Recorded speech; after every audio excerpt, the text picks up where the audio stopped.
своите неща, обаче.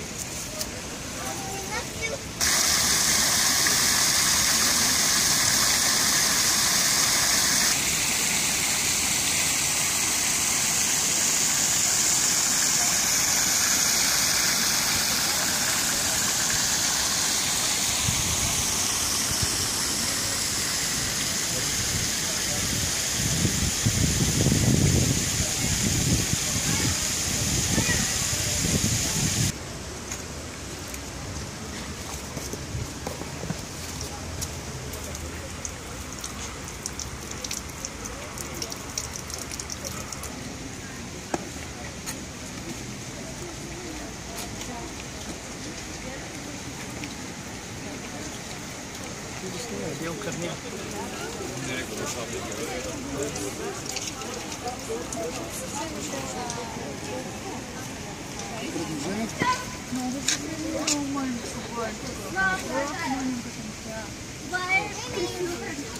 Drag me down. Nobody can drag me down.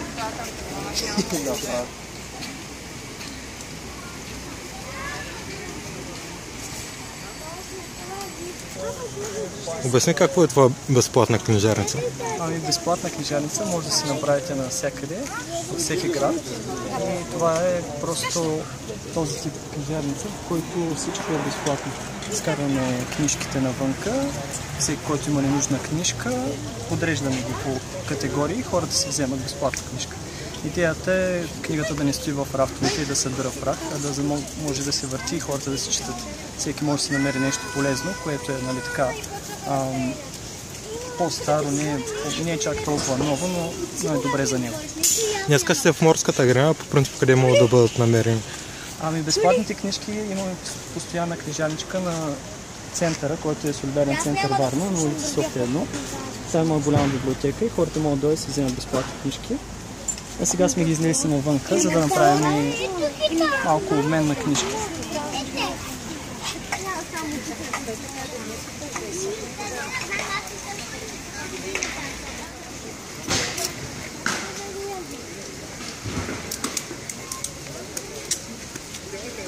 Дайте, вземете си едно безплатно свече, безплатно пише.